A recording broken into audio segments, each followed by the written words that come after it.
Called it the bucket list of beer. Adam Rapaport and his thirsty colleagues at GQ magazine have made a list of 50 beers you have to try before you die. It's a little early, but he brought us a half a dozen of the top picks, which we appreciate very much. Very nice. How you doing, man? And you got to drink them by 9 a.m., Harry. All 50. So let's get going. All right. Now, this is one of the trends. You know, we saw that, like, people who drink Blue Moon usually have a little slice of orange in the beer. What's this first one? This is an Allagash White from Portland, Maine. It's a wheat beer, or a Weiss beer, as they say across the pond. Mm-hmm. It's great for a hot summer day. It's a little bit lower alcohol, a little sweet, a little easy on the palate, very smooth. What do you think? It's terrific. It's easy. It's an easy beer. You often drink with the lime, a lemon or an orange. You don't have to. But like I said, great hot summer afternoon. That's the beer you want to be drinking. There you go. Now, this looks completely different. Look at this. It even has a cork top. It's like a bottle of champagne. Right. Ommegang Hennepin from Cooperstown, New York, home of the Baseball Hall of Fame. Thank you. All right. Very good. Right. This beer is a little spicier, a little zestier. Goes great with ethnic foods like Thai food, kind of balances the acid and whatnot with the food. Wow. Very cool. It pops open. And look at this. Look at this. Look at the beer glass. Beer glass. It's like a wine glass. Almost. But for beer. I once there was a great famous old beer expert, a guy named Michael Jackson, and I went to one of those beer festivals with him. He passed away a couple of years ago. But you did this whole thing. It's like drinking wine. You do the nose. The nose. Swirl it around a little bit. Oh, that's good too. That's good. That's good too. I have a feeling I'm not going to not like any of them. Beer is what's for breakfast. Yeah. All right, Dale's Pale Ale from Colorado. Pale Ale.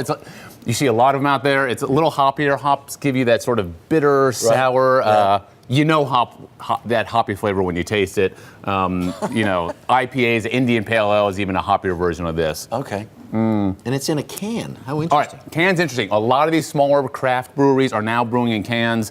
What's great about cans, you take them to barbecues, picnics, where you can't have glass. Also, cans actually beer last longer in cans because the light doesn't penetrate the bottles. Okay, sure. So they kind of stay fresh longer, which is great. This is really good. Yeah, very good. All right, this one.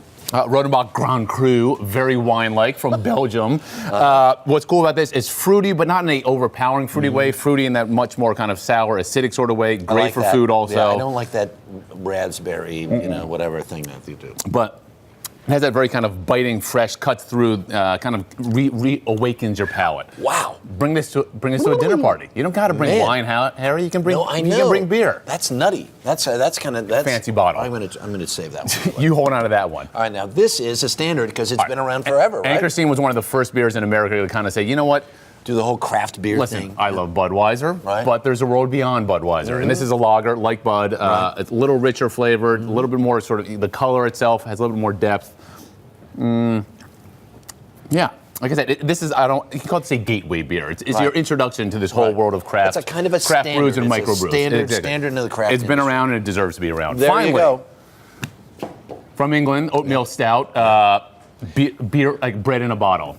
It's like Guinness. I mean, the thing about these are much smoother than you think. They go down very easy. They're not as rich and hearty as they look. And if I'm not mistaken, I think the brewery is actually right on the road when you're coming in from Heathrow into downtown London. I think it's right there. You've been there once or twice.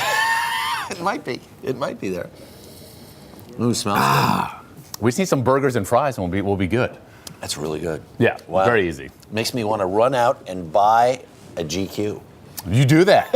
We would like that very much. Adam, always a pleasure to see you. And you can find the list either on GQ or GQ.com, actually. There you go, on our website as well. There you go, CBSNews.com. A lot happens early on The Early Show, weekday mornings on CBS.